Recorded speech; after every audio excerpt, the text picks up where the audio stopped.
नमस्कार मित्रों, आर्यमन गीर गौशाला जसदण ऑफिशियल यूट्यूब चैनल पर हूँ आप सबનું સ્વાગત કરું છું।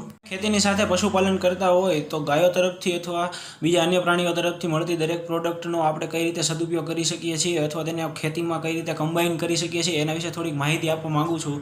તો આ વિડિયો લાસ્ટ એન્ડ સુધી તમે અમારી સાથે બન્યા રહેજો કે જેના કારણે તમે થોડીક ફાયદાકારક ખેતી વિશેની ટિપ્સ મેળવી શકો છો। આધારિત ખેતીની વાત કરીએ તો ગાયો પાસેથી મળતી વસ્તુઓ જેવી કે છાણ છે તો આપણે તેમાંથી છાણિયું ખાતર બનાવી શકીએ છીએ અને ગૌમૂત્ર છે તો ગૌમૂત્રમાંથી આપણે ગૌમૂત્રનો આપણે જંતુનાશક તરીકે ઉપયોગ કરી શકીએ છીએ કે જેના કારણે જંતુઓ કીટ નાશ પામે છે। તો આ બે વસ્તુ એવી છે કે જમીનમાં સજીવ ખેતી કરવા માટે બહુ વધારે પડતી આપણને ઉપયોગી બની રહે છે અને આ બે વસ્તુના ઉપયોગથી આપણે જમીનની ફળદ્રુપતા છે એમાં વધારો કરી શકીએ છીએ। આ ઉપરાંત ખેતીની અંદર જે કંઈ ખર્ચો થાય છે એ આપણે નહીવત કરી શકીએ છીએ અથવા ઘટાડી શકીએ છીએ।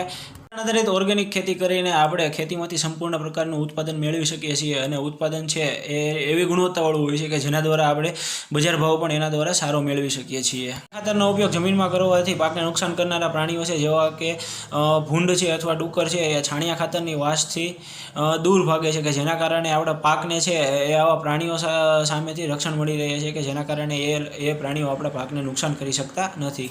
ખાતરનો ઉપયોગ કરવાથી જમીનમાં પાણીનો સંગ્રહ વધારે પડતો થાય છે જેના કારણે પાક હોય છે એની વૃદ્ધિમાં વધારો થાય છે। આ ઉપરાંત છાણિયા ખાતરનો ઉપયોગ કરવાથી જમીનની ફળદ્રુપતામાં વધારો કરતા કીટકો હોય છે અથવા અળસિયાઓ હોય છે એની સંખ્યામાં આપણે વધારો કરી શકીએ છીએ। આ ઉપરાંત ગૌમૂત્ર છે એનો ઉપયોગ કરવાથી કીટાણુઓ હોય છે કે જે કીટ હોય છે એ બધા જે પાકને નુકસાન કરતા હોય છે એનો આપણે નાશ કરી શકીએ છીએ।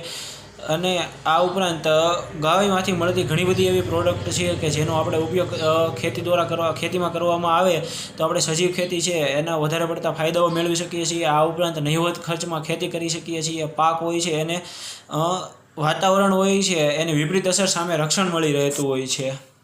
ગૌમૂત્ર અને છાણનો ઉપયોગ ખેતીમાં કરવાથી આજુબાજુનું વાતાવરણ હોય છે એ એકદમ સ્વચ્છ બની ગયેલું હોય છે કે શુદ્ધ બની ગયેલું છે જેથી આપણા પાક હોય છે એને ચોખ્ખું અને યોગ્ય હવામાન મળી રહે છે।